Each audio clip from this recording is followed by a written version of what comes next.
We're here at the Ole Valley Heritage Association, and we're doing an interview with Ray Bortz and Dottie Bortz.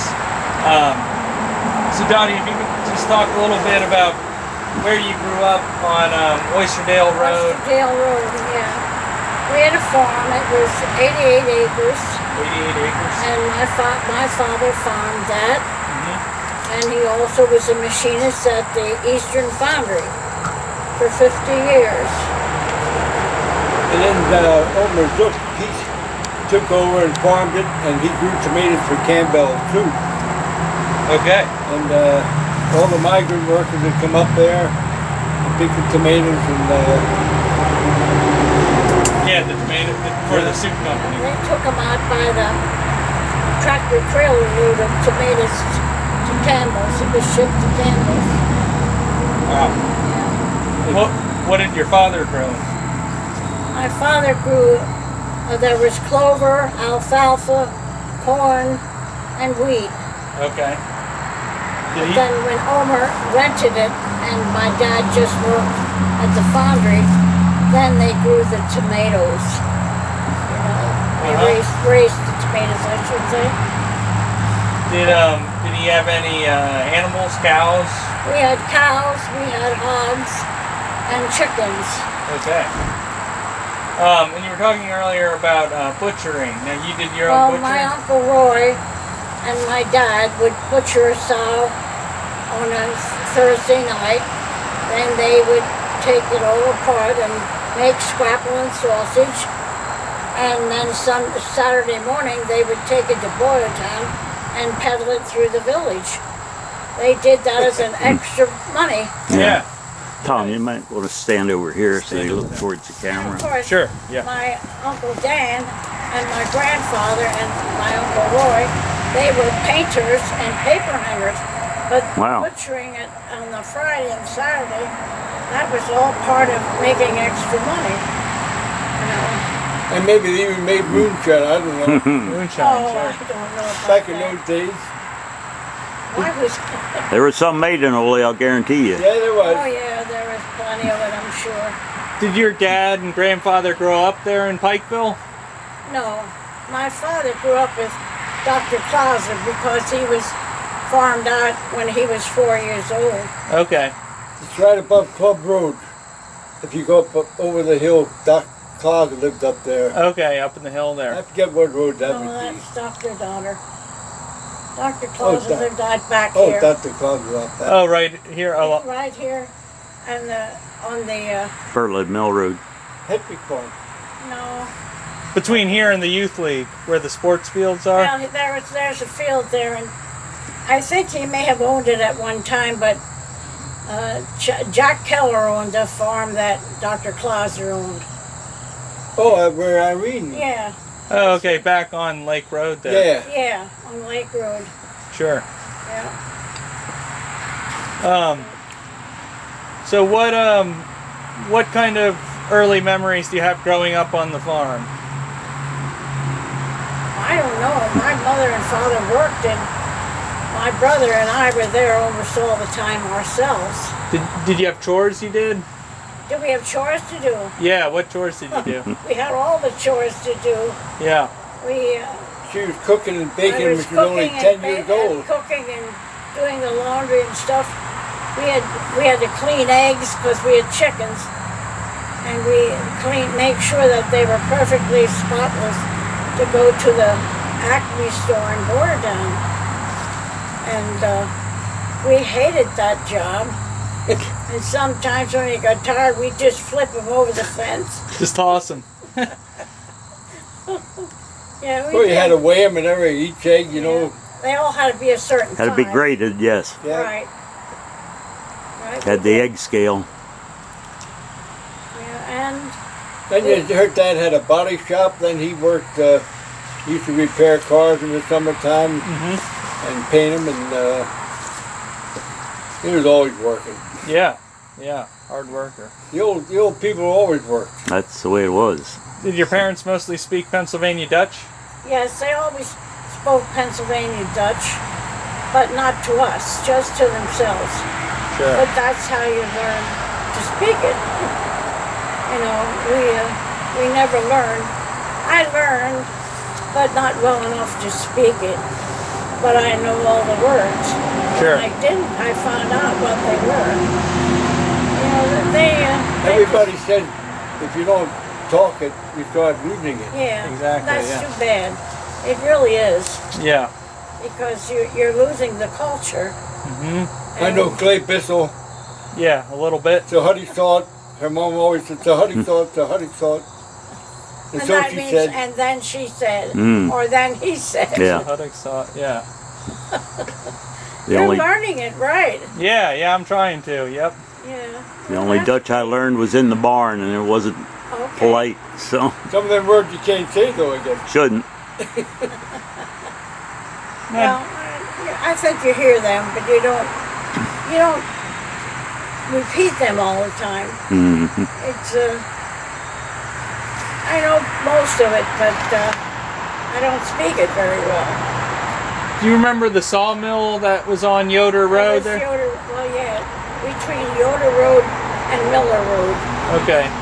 That sawmill is still there. The building's still there, yeah. The building is. I don't know what function it could have now. But it was active when you were young, when you were yeah. living? Yeah, they just sawed wood for. I don't remember what they sawed for it.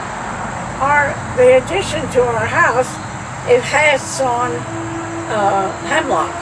Okay, hemlock. And we just let it age because it has enough resin in it that it doesn't rot. I think it or anything really like that. worked for a long time. The Mennonite, I forget his name, he ran it for a while, He ran it. that sawmill. I don't know that. I can't think of his name. Yeah. Did it run off of water, or was there a... I don't know. I didn't see it, but she was there, but I didn't. I don't know that. I think there was a water wheel in the back there. A water wheel, okay, yeah. Yeah. Now, would you go down to the Pleasantville Hotel, or would you go to the Pikeville Hotel ever, or your parents, your dad, would he go to either of the places? No, not mostly to the hotel wasn't as functional as it is now. Okay. It was mostly beer and whiskey and stuff like that. Yeah. But as over the years, when we were young, Ted Next had it, and I think it was just a beverage thing. Yeah, just for drinking, yeah. Right, and then of course it was really busy. then it sold To go to things. oh jeepers, But I had my barber shop there for 30 years. Russ Wilhelm was next. I had about 5 owners, I guess. Ted Neck, Wilhelm, Mickey, Russ and Wilhelm, Marshall. and then Mickey. What was his last name? Oh, let's start. And then you used to walk up to Jake Moyer's store there in Pikeville. Mm-hmm. And then they even went a little farther. There was an ice cream store up there. No, it was in the middle of Pikeville where Danny Weiser had a garage. Well, that garage, right by that was a small ice cream place. And Amanda Reichert owned that place. Mm-hmm. And he made his homemade ice cream. And we would all go up there to have a beverage and ice cream. Mm. We walked up there. Yeah. Yeah. I don't remember how much it cost. But we thought that was the greatest thing in the world. Yeah, getting some good ice cream. Right. And actually, Jake, what the heck's his Jake name? used to have Halloween parade. Like Yeah. Halloween's coming up, he'd give everybody a silver dollar. To be in the parade. Every kid that was in the parade, he'd give him a silver And dollar. all they did was walk the whole village of Pikeville. Really? But there were kids. They were all kids. Yeah. Yeah. Dressed up. I'm They sure were he had all- a good turnout with Yeah, that kind of really money. nice I turnout. mean, that'd be like giving them And I think, $20 today. Yeah. Well, they'd all get a silver dollar. But I think the monies was put on the bar, and then people would put money in there for the Pikeville Parade. Oh, It great. was always held on the first day of hunting season. So it was in the afternoon. It was a beautiful day, you know. And the kids really loved that parade. My two boys were in that parade, Your kids. and they loved it. It was Michael and Andrew, and they both loved that parade. All the kids couldn't wait. That silver dollar was more important to them. And you got a than pretty good anything crowd, else. I'll tell you. Yeah. It was pretty. It was neat. Yeah, and I just see Jake Morris started that little store and wound up with a big IGA. that Pikeville Hotel was half hotel and half grocery store. Oh, okay. Is that where you would do your grocery shopping? No. Okay. My father worked at the Eastern Foundry, and there was an Acme down there in Boyertown, and that's where we sold the eggs and did our grocery shopping. Well, my father did the grocery shopping because my mother worked at a Superior underwear mill. Oh, okay. Where was That that? was in Bechtelsville. Would she drive there? No, my father did. Bechtelsville, and then out to Boyertown to the foundry.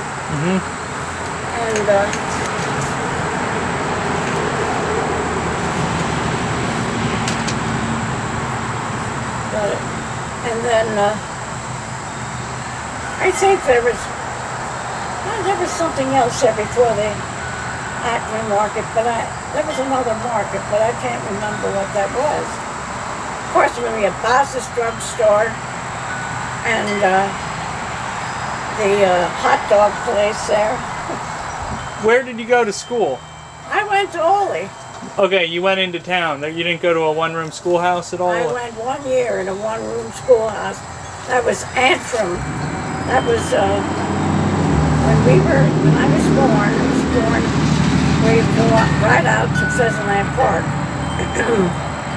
And right there in the corner of my Uncle Roy owned that, and he lived on the other side. Well, there, we had to walk out to Antrim Schoolhouse. It was the first crossroads. We turned left, and that was Antrim Schoolhouse. It's still there. Going out to the skating rink. Yeah, But yep.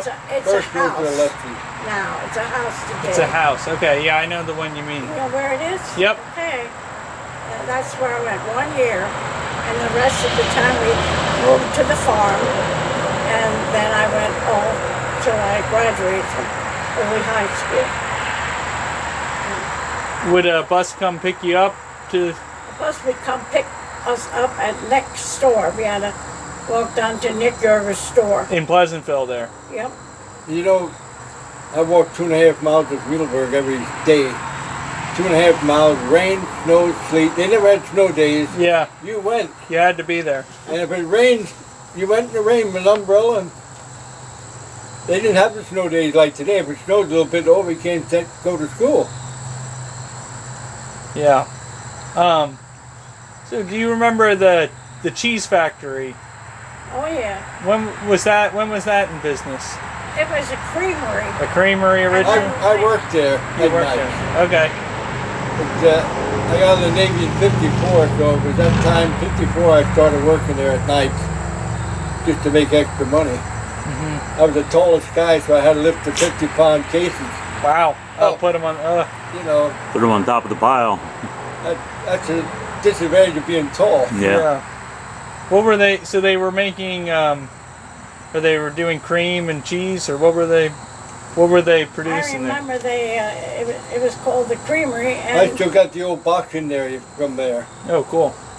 the cheese box. yeah, we Yeah. do. Hmm. Yeah, we do. That was hard work. Yeah. Well, the buttermilk, which we drink today, Yeah. my father used to pick it up in milk cans up there. They threw it away. He'd pick it up in milk cans and feed the hogs. So they were fed on mash and Buttermilk. Yeah. Did he let it clabber first, or what? did he let it clabber first, or did he feed it fresh? Oh, I don't know. He Yeah. just got milk cans of it and put it in troughs so In those that days, they didn't throw nothing away. No. pigs could eat it. Yeah, yeah. You know. They use everything. Well, if you've ever seen hogs, they just slurp it up. Yeah, they love it. Yeah, they do. Yeah. Yeah, But we used to have cows when I grew up, and we let the milk clabber before we'd feed it to the. That was a hawk. Was it? Oh, sorry. they do. Well, We'd let it clabber before we'd feed it to the hogs because it digested better. Well, But you maybe let he did. I don't know that. You left it set for 3 or 4 days. Yeah. I was 6 years old. Yeah. I And it can't stank, but they remember loved it. what he did with it, but Yeah. that's what we did ever so many days. Yeah. Yeah. Did you make your own poultry ration? Your egg? No, not. We just fed them corn and cracked corn. Cracked is really corn. what we fed Okay. them.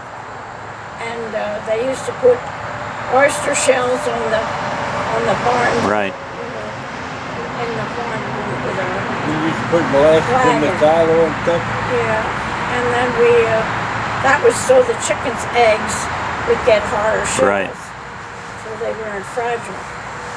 And my father and I used to chop the corn and put it in a silo that we had, and we put a layer of chopped corn stalks, then a layer of molasses. We had a barrel of molasses that and it was probably a molasses you couldn't eat, I'm not sure. But my brother and I were always licking the molasses, but it didn't hurt us. No. But it was, I guess, probably backstrap. Do you think that's what it was? Probably, yeah. Backstrap? Yeah. I believe so. So. And that kept it from getting moldy, you know. So we'd fill the silo like that. Mm-hmm. And it wasn't as easy as they do it today. You know, it was done sort of piecemeal. A lot more handwork, yeah. Right. There wasn't blowers and that sort of stuff. So we did all kinds of things there. Yeah, my grandpapa, I remember him with the mules and one plow. He walked behind that thing, and he lived in Temple, and he plowed a lot of acres all day long. That's all he did With with the mule. Did you, Dottie? Did your dad farm with horses or mules, or did he use tractors? No. Or No, he had an old Bortz tractor, okay. and I remember we thought it was great. They had wooden coils, and he'd have to prime them all till he could get it started. And my dad and Eddie Bechtel were always keeping that tractor in shape. They worked on it almost every night. It was all metal wheels. It was old. Yeah. They weren't no rubber or anything like that. But they did it after work. That's what my dad would do. They did it in the summer Yeah, when they could. when there's light, right? How would he harvest the wheat and the corn? It was done by shocking. Okay, so you, They cut it by hand, put it on shocks, and I still see someone do that in Shanesville, really? and it really looks neat. They shock their corn They up there. shock their corn, Huh? but they don't have a lot. It's just a truck patch. Yeah. You know, but it's neat. It makes it look neat. So would he cut it with a sickle or a? Yeah, yeah. a sickle, right. Did you ever use a grain cradle, like a big scythe? We Or- have one right have hanging one? over there. Oh, okay, yeah. Yeah, that was my grandfather's. Okay. And I think about it, think how long it took to make that wheat and stuff. And they did the same with wheat. Yeah. And I have that wooden thing over there. A flail? And yeah, you put the wheat on there, and I have it hanging up over When there. you shake it around. Oh, And like then you a would shake it. Sieve, like a sieve, yeah. And that's yeah, how a the sieve. wheat fell out of the Right. To clean it, yeah. Get the chaff away from the wheat. One of those. Would you get it milled into flour then, or just feed it to the animals, or? I think we just fed it to the We animals. used to take the corn up to, Although we did take corn, we take you put cornmeal. it in the oven, and you would dry it out. And what the heck, Aim Bartlett. Yeah, up here at Bertlett's Mill. Right, Bartlett's Mill. He would make that into cornmeal. Cornmeal And for then mush. we could make what they call it, polenta Did you ever take any today. up to Yoder's where No, I don't think so. Maybe we did, but I don't remember that. We would take it up there and he would make cornmeal so that we could have mush.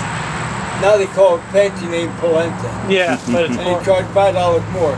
yeah, for a different name. Yeah, same Just stuff, mush. different name. Yeah. Did you ever do any business at the Loboxville Mill? Buy feed up there? I know my father went up there, but he may have done it for the cows. I don't know that. Yeah. You know, You never remember going there? I remember going there, but I don't know why. Okay. Although I remember George Widener's store there. Right there in Loboxville. Right. Would you? What would you use? Always went there. My Okay. father would go there to get spices for the scrapple and the sausage, and George would walk back and he'd bring it ounce by ounce out. Walk in the back and bring it out, and we were ready to go. It's a stone in front of that store. From everybody walking in and out, Yeah, that's It's all worn down. worn there. down. it wore, Interesting. it's amazing. You know, the stone was big, Yeah. but right where the door was, it was all worn down in a big curve. And I used to think that was pretty great. Yeah. It's really nice. I don't remember much else about George Widener, but he was always there, day and night. Yeah, at the store there. Yeah, it was. Yeah. I don't remember why we went to Yoder's Mill, but it may be that we took the wheat up there or something like that and had it run for the feed. I don't know. I don't know about flour. I think that's a special mill. Do you remember what was done? Yeah, it was. I think they did flour, but I think that stopped pretty early on there in maybe the 1920s or 1930s, and then he mostly just did feed Well, and chop and that kind of stuff. 1932. That's my birth date. Okay. So I wouldn't remember. Yeah, you that wouldn't much remember. about Sure. Yeah. That. What would you and your friends do for fun as kids when you had time for fun? Kick the can, Kick the can? barley over. We had a big knot in a burlap bag, and we'd throw it over, and we'd throw it at different places. And if they dropped it, then they had to reverse the playing, and we'd have to go to the other side. We did that at my grandfather's house because they had a porch that came 3/4 of the way around the house. Wow. So we could, that was a great place to be, you know. Where was that? You That used was to- out on the road to Pheasantland Park. Oh, okay. walk back out there all the time, Pheasantland Park. Yeah. We walked out there. Was Even it when we movie? were teenagers, we walked from our place out to Pheasantland Park because they had outdoor movies. Oh. And Vic Miller and his friend and Dorothy Clauser and myself, she was from Bowie, and we would all walk. There was about 6 of us that walked out there, and that was pretty far, but we walked out there to see the movie, and then we walked back. Wow. But Well, there right, was 6 right of above us. Roy Gift's place, Dan Fleck had a candy factory. Oh yeah. He used to make candy there. And one time they told me she went up there with a leaf, like it was a dollar bill. It was a corn leaf. Oh, Corn to leaf. try and get some candy. Yeah, and she was real little, and he gave her candy and took it. For the corn, yeah. I thought that was funny that I came up, but I was a kid, and the older children told me, if you take that cornstalk up there, he'll give you candy. Of course, I was smaller, the smallest one there. Yeah, so you believe So I it. did that. Well, he just laughed with a hearty laugh. He was a little man, but he had a big fat belly, and he would sit there like this, and he would dip the candy in chocolate, and he was putting in boxes, his daughter sold them on 9th Street in Reading. In Reading. Okay. And the recipes were sold to Bib Ribbert, and that's how it became Ribbert's Candy. Oh, okay. So it was good stuff. Good quality, yeah. Yeah. And that was right above the house that we lived in where you turn out Pheasant Lane Park. It was, we did so many things. We made our slides out of pieces of board and, you know, propped it up at the porch. Mm-hmm. We had kept ourselves busy. Would you go swimming in the summer times? Yeah, down at the Oysterdale we did. On the creek there? It was in the Oysterdale Creek. We had crayfish, we had black mussels, and my mother would have died if we would have eaten them. But that's what we eat today. Yeah. Yeah. You know. Did you have picnics or go on hikes anywhere in the area? We had picnics. The church had picnics at Hunter Clauser's. It was a sort of like I don't even know what you could call it. It We was used to have a nest of trees. That was all there was. Yeah, a little grove or something. That was on 662, going to Yellow House, and that was our church that had it there. And before that, the Sunday school had church on Powder Valley Road, and that was a picnic. Little place in the backyard. Yeah. Right off of the, I'm trying to think what the name of that road would be. Well, how long is your Hafer reunion? That's 75 years? Yeah. They've been having Hafer reunion for 75 years. Oh, up there. And Everywhere. different places. I think we had them down at Rafe Snyder's, on both sides of that Rafe Snyder. Do you know where Rafe Snyder's garage is? No. I think Yeah, the restaurant, right across from the restaurant. Pleasantville Diner. gas Down station. here on 73. Yeah, okay, yep. Well, Oh, yeah, back down there. in Net the Grove back. in there. Yep. There we had our reunions there. And we had our reunions at 11 Goods Grove. And then we had our reunions down at my dad's. They used to We get had like a over big 100 pavilion. people. Wow. Were most of the Hafers, did most of them live around here? Yeah, really. We just had it, we always have it in September. And there was about 65 this year. Wow, great. Yeah. Nice turnout. Were you related to Earl Hafer then that had the farm over in Amityville? Different Hafer group. My grandfather was James Hafer, and I had Webb, Walter, Howard. Trying to think. Yeah, that's okay. I just wondered Paul. if, yeah. I Earl's right down toward Amityville there. Yeah, yeah, just off Lime Kiln Road They're there. a pretty big farmer. Isn't it? right. Yeah. No, He died, but his sons are I running. know of or Earl his- Hafer because I worked in the pharmacy at Earl for Oh, 12 years, and I know a lot of people from yeah, that. yeah. Right. Would your family do anything special on holidays or have any special meals? Well, at Christmas, and Thanksgiving, we had it down at my dad's, and now we have it here. Okay. But we have a big meal, exchange presents, Well, and back in those days when we first got married, you'd see like what? How many people? 20? yeah, about 20 at my dad and mom's. Did you have any holiday traditions that people might think were interesting now, like old Pennsylvania Dutch things that you might do at holidays or other times of the year that people wouldn't know about? We just had the Haver reunion, but only the older people spoke Dutch. Yeah, okay. They never spoke it to their kids. Sure. I don't know why. And it's a shame. Now we lost that culture. Yeah. You know, most of us Well, that way the kids didn't know what they were talking about. Yeah, they could have their own language. What would you do if on your farm, if anyone got sick, or if it was there, would you go to the doctor? Or would we you went to Dr. Dotter. Dr. And Dottie? he lived on a Pike. I guess it's a Pikeville thing, really. Yeah. It's behind Club Road, up on the hill it Yeah. was.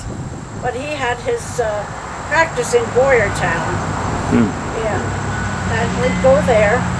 And also, if they needed something from the pharmacy, right where we lived at going on to Pheasant Land Road, right up from Dan Fleck, the candy maker, was a huge building, and that was Grace.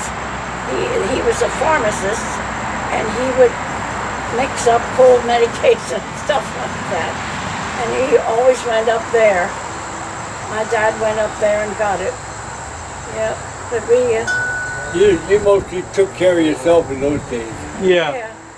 It's just, Carbola salve, antiseptic peroxide, and that sort of. grease you down with Vicks and stuff and put you to bed, and that was it.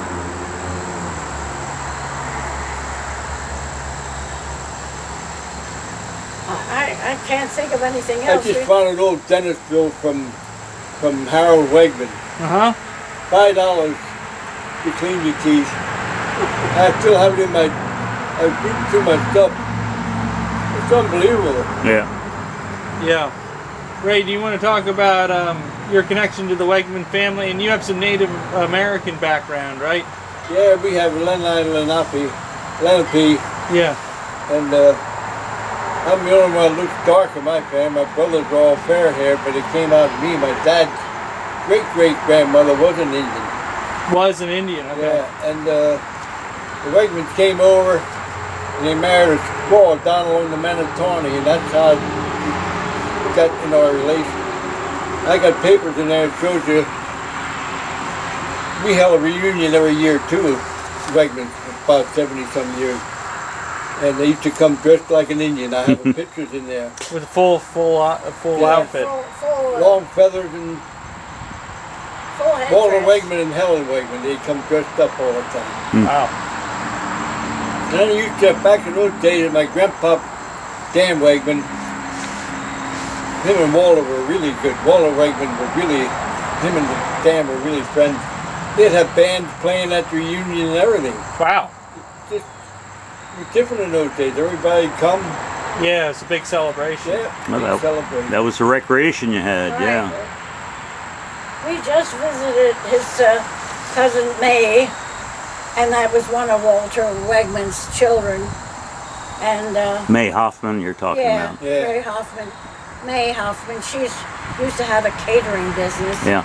And she is really ecstatic when we come because she lives alone, and she's 94. Ah. So we went to visit her on Tuesday, and she was really, really happy. Yeah, don't say that because I'm 92. I'm headed for 93. Yeah, good. Did she live in Olney, or did she? She lives On Lime Kiln Road. She might be a good person to interview. Is that Lime Kiln Road? Yeah, right No, it's down- Ole Turnpike Road, I'm That's sorry. right. She Ole goes Turnpike right outside into, of Lime Kiln. St. Lawrence. Right Yeah. from that big development where the Yeah. rich people live down there. I think they're rich. I don't It's know. Angus Farms. She lives I, across from I know Angus where she Farms. lives. She's actually related to me through my Oh, mother. okay. Yeah. My mother was a Hoffman. Well, then you're Okay. probably related to me too, somehow. It gets hairy. I always say it only, don't talk about anybody because everybody's related. Yeah, Yeah. yeah. That's wild. I didn't know that. Ray, do you have any good stories? I know you were a barber and a mailman for many years, so you got to see and talk to a lot of people and spend a lot of time Yeah. in Ole. What kind of stories do you have from there? Well, on the mail route, sometimes I'd open the box and there'd be a dead fish in there. And up in Lobachville at mornings, I opened the mailbox one day and there's just some mice Some mice. eating the mail. Eating the mail. And Mrs. Hefner out on Sittler Road at when they bake cookies at Christmas, she'd always even though Ray come in and get your cookies, and she'd have all the cookies spread out on the table. Oh, nice, yeah. I could pick out what I wanted, and it's lots of so many stories from a lot of good people. I got a lot of gifts from people. I always gave them good service. You know, my father always said, you don't catch bees with vinegar, you gotta use honey. Yep. And if you're nice to somebody, they'll be nice to you. Yeah, they'll keep coming back. Yeah. Right. And the barber shop, well, I know so many people from cutting hair. I was at farmer's market the other day, and the guy said, "Hi, Ray." I said, "I'm sorry, I don't know you." "Ah, you gave me haircuts when I was that big." "My name's Red. I used to live out near the skating rink." I said, "Oh, yeah, I know you now." And I used to cut women's hair and men's hair. I used to give like 50 haircuts a day. 50? The barber shop was in the hotel, so you came in for a haircut, you say, "Hey, Ray, I'm going in for a beer." Knock on the window and it's my turn. So when it's his turn to knock the window, you come over and get a haircut. So it was pretty easy. I started out in 58 cutting hair when I got out of the Navy in 54. Haircuts were $1. $1 haircut. And I was sitting at the bar one night and Russ said, "What do you do for a living?" I said, "Well, I work at Merritt's Antiques. And I used to cut hair."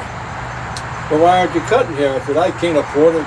I'm only making $1 an hour at Merritt's Antiques." He said, "You want to cut hair?" I said, "Yeah." So he gave me a little space and charged me $10 a month's rent. And my business helped his business. Yeah. And they never raised the rent on me. And then Mickey took over, and Marcia was going to raise the rent to $100, and Mickey said, "I'm going to put it in the contract that you can't raise your rent." So that's how that went. And so I cut hair there over 30 years. Wow. What did you do at Merritt's Antiques? Just working grandfather clocks and repair furniture that needed repairing, deliver furniture. I used to drive a truck to Philly and pick up a 16-foot crate, and big crate boxes full of antiques, you know. And I used to polish brass. Back in those days, I'd make $1 an hour. So I'd polish a tea kettle for somebody, and Robert would get $5. That paid my wages for the day. Yeah. So I used to polish fireplace fenders and tea kettles and andirons and stuff like that. And then repair grandfather clocks. Yeah. And deliver stuff, you know. Were you in Korea when you were in the Navy? Yeah. I was in from 50 to 54. So you were right in the I middle was of in it. a ship though, Yeah. but we took the med cruise. We were left. That's when we got married in 53. We traveled 30,000 miles from here to the Mediterranean back, France, Italy, Spain, Turkey. Wow. And I got a picture. I'm standing on top of the Tower of Pisa. I was only 20 years old then, I guess.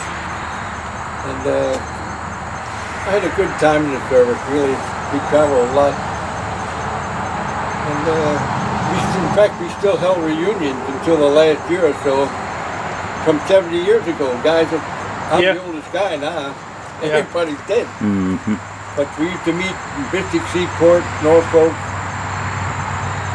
Harrisburg. We met different. Every year we meet somewhere else.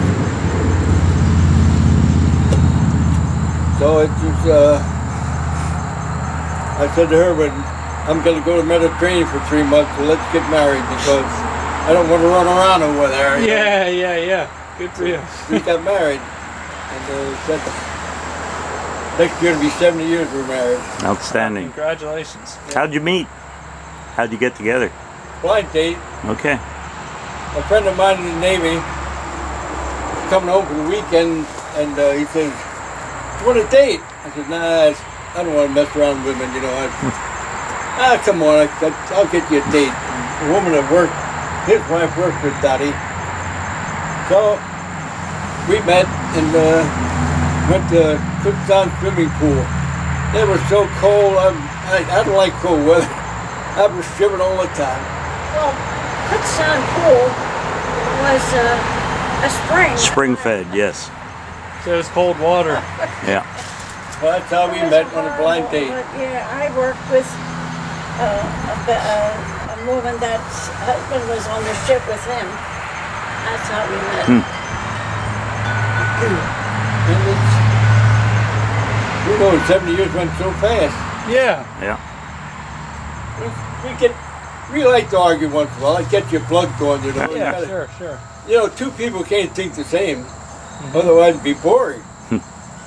But we both like antiques, we both like flowers, and I like to build and stuff like that. So I had her portrait painted over in Europe for $25. I got a portrait of her that big. Wow. Back in those days, everything was so cheap. Over there, they were so poor. Yeah. But you could just bring my food and flaming carts and stuff like that. I was only making, when I joined the Navy, I was making $80 a month. Yeah. Can you believe that? Wow. And food and board, that's it. Dottie, what was some of your favorite food when you were growing up on the farm that your mom would make? What was your favorite food? Well, we were used to ham and string beans, hot pie, and ham and string beans. We always had ham and bacon hanging in a armoire Okay. on the attic. Would you smoke them? Sure. Oh yeah, you Yeah. have to smoke them or they deteriorate. Yeah. They were when they butchered, they put salt, pepper, brown sugar, and I think it was saltpeter. They put that on to nothing would get her at it, you know. Yeah, pull the moisture out. And then they would smoke them. And they would be hung up there in that armoire. And anytime you wanted to make ham and string beans, you went up there, sawed a hunk off the ham, brought it down, and made your ham and string beans. There was always potatoes. Oh yeah. Potatoes were plentiful and cheap in those days. You always they ate were. potatoes. Would you fry them, or how would you usually eat them? Potatoes? Yeah. You made mashed potatoes, potato filling, fried potatoes, parsley potatoes. Yeah. You made a lot of things with them. Did you ever have schnitz and knepp? No, I never had that in my life. I still haven't. Interesting. Yeah. And we had Just dried apples and dried apples, but then we just made pies out of them. I never had. We made what knepp is a dumpling, Yep. and we Did you ever made. eat tripe and Yeah. Well, tripe is special. I mean, that's a cow's stomach, Yeah. Yep. and then Well, it has to. They serve that up at the Versamling in Oh Oley. my Yeah. goodness. It's okay. Yeah. I love good scrapple. Yeah. Scrapple. Yeah. My father made good scrapple. And we get the spices from Georgie White. In Loboxville there. Yeah. Yeah. Did you help out with the butchering and the scrapple No, I making? was too little. Yeah. Coriander and, oh jeebers, I don't, salt, pepper, Cornmeal. brown sugar, I don't Yeah. even know what Did you ever eat cup cheese? No, we didn't make that stuff. Did you ever eat cup cheese? Yeah, it's like that kind of fresh cheese. It's like snot. Yeah. It's like mucilage. Oh, it's terrible. Yeah. I would never eat that. No, it's gross. What kind of pies and desserts did you like? Oh, well, cherry pie, plum pie, angel food cake. Oh gosh, I can't even think. Apple pie. Everybody likes that. Your mother We always made always it. made brown sugar cakes, which they call milk tarts. Milk tarts. I love them. Yeah, they only get about that thick. It was made with scrap. When you had pie dough left over, it was the stuff you had left over. They'd make, it's brown sugar, sugar and butter and milk. I can't remember. That's about it. It's nothing Pretty to sweet. it, but it's delicious. Yeah. Have you ever eaten something like that? The milk tart, that's what it was called. Sounds tasty. I don't know that I have, but it sounds good. It was good. It was good. I love funny cake. That's what I like. Funny cake. That's my favorite. Yeah, I like pie. funny cake too. Yeah. You know what that is? Yeah, it's like the cake with the chocolate underneath. Yeah. Right? Yeah. Yeah. Joe Dave just baked me 2 of them. We had the gift reunion Sunday down at the hotel. Every 2 Sundays her family meets down at the hotel. Okay. There ain't many left. And Joan always bakes me funny cakes. Oh, that's good. Yeah. She's a tremendous baker. She really is. Now, when you were growing up, did your mother, did she bake in, did she have a coal or a wood burning range? We had a wood and coal. It was wood and coal. Mm-hmm. You could do either or. And of course, most of the time it was coal because it kept on going. And yeah, that's what she baked it in, that stove, you know, that oven. Well, you had a fire open. Well, down home we had an open fireplace in the kitchen. Walk-in They didn't fireplace. use that. Yeah. Yeah. They No. used their range. Yeah, Yeah. they used the range to heat water to wash clothes, and you know that's what they did. Oh, okay. It was that big water. I forget what they call it, but it's a water heater. That's all they put it on the stove and heat the water for the next day to go do the wash. You know, they didn't open a spigot. They heated the water to do the laundry. Did they have electricity in the house when you were little? Not when we first moved there, but then my father had electricity put all over the house, and then he had heat put in the house. It was hot water heat with the radiators and stuff. And when I was a kid, we had the ice box. The ice man usually came around. That's what we had. For refrigeration, yeah. Yeah. Where- We had a refrigerator Okay. after we got the electric. Yeah, did you have a phone too? A telephone? Yes, we had a telephone, but it was a party line. Yeah. There were lots of people on that They were phone. window pitching. Yeah, did you hear a lot of old ladies gossiping in Dutch on the phone? I know. I never listened in on people's conversation, but a lot of people do. Yeah. Yeah, Yeah, those party lines, they're a thing of the past now. and I'm glad for that. Yeah. Now most people don't have an in-home phone. A landline, yeah, no, Right. very few do. They have. We do, I do too. Yep. and the rest of the people have cell phones. You know, the only difference between the kid today and us kids, they took hand-me-down clothing, you know. Yeah. Not today, if you want to, we have some friends, and if you want to give them something, they don't want it. Yeah, no, but yeah. They want something new. Yep, people are My always buying granddaughters things. repurpose their clothes and furniture for kids and stuff like that. They have a co-op where they sell those things, and they make out quite good. Nice. Yeah, good. And my granddaughter sold them. We never bought cheap stuff, and they sell the clothes and the baby furniture and so forth and so on. And she got enough to get the kids winter coats. You know what knickers are, don't you? Yeah, the pants, I yeah. could pull my knickers up. Yep. But if I fell in the mud and come home, my mom would You got them dirty. be pretty mad. So we'd pull them up so Wear 'em high. in case you would fall. Would your mother make your clothes, or would you buy them, or? We bought them. And when I think about it, we used to go to Reed's department store. That was in Reading, right at the railroad, but it was a department store, so they had everything there. And we would get a few pieces of clothes, and that was for the year. You know, and a winter coat, and that would be it. Well, we needed a winter coat because we walked that far to school. We walked to Nick Yerger's store. Yeah, we bought our clothes. But I know that his mother, I guess it was your sister that told me, no, it was it was Aunt Esther told me that when you guys were shipped out, the aunt would go to these places and she'd repurpose somebody's suit for their suit. She'd take it all apart and make the kids a suit. And I saw what the kids wore, and they were pretty nice. Yeah. You know, they looked really nice. So, yeah, they did that a lot, but not my parents. We bought them. I know that. We didn't have a lot, but they were always purchased at Reed's department store.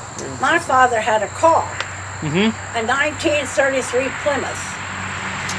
And do you know that when I was in high school, he would take all the kids home after a basketball game that needed a way to go home.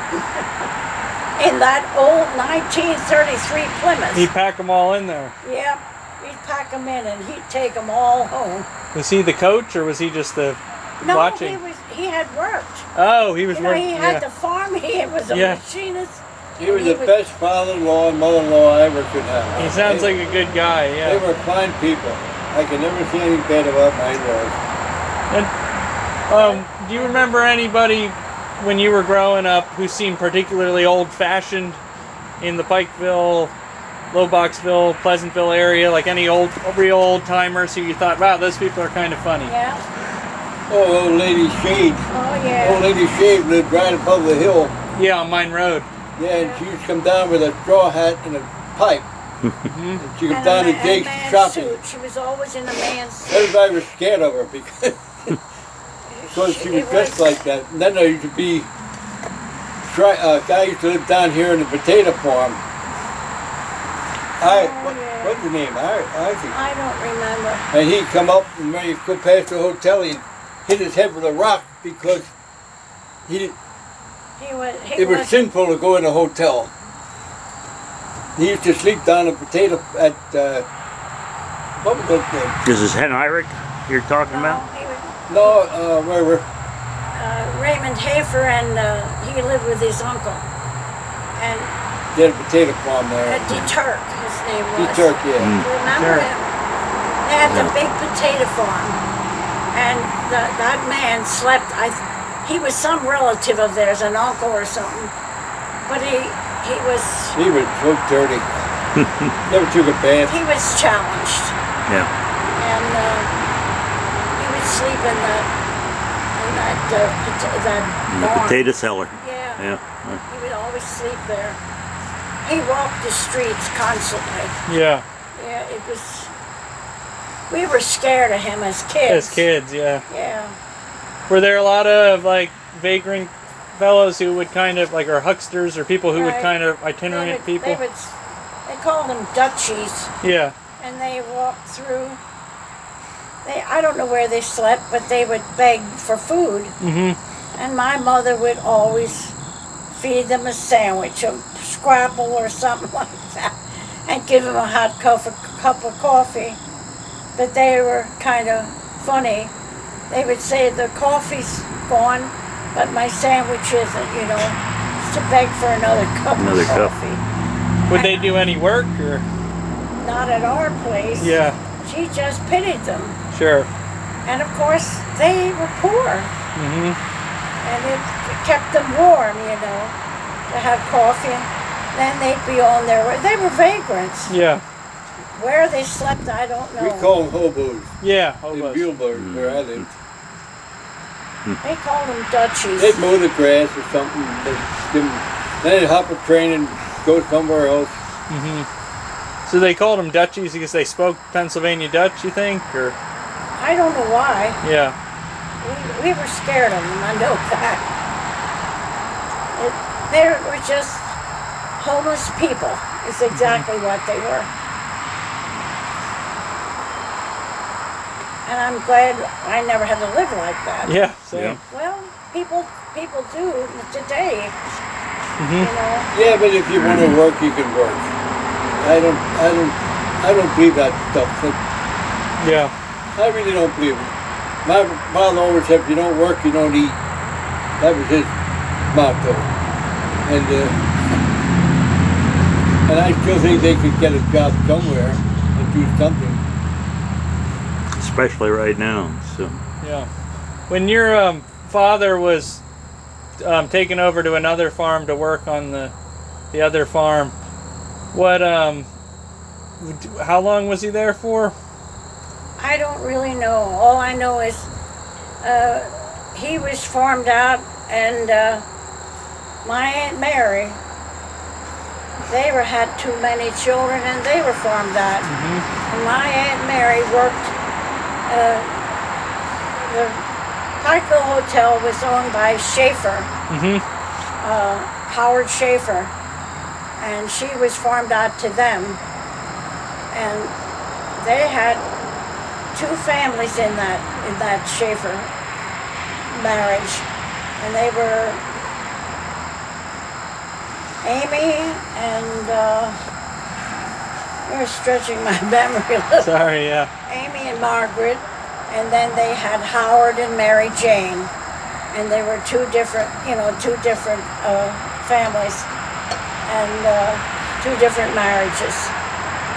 And that's where she was farmed out to. She was like a maid. She did everything that they asked her to do. You know, you only made like $500 a year. You didn't make a lot of money in those days. No, yeah. You're lucky if you made $1 a week someplace. Oh, I don't know that. My father always worked a lot of things so that he could make a go of it.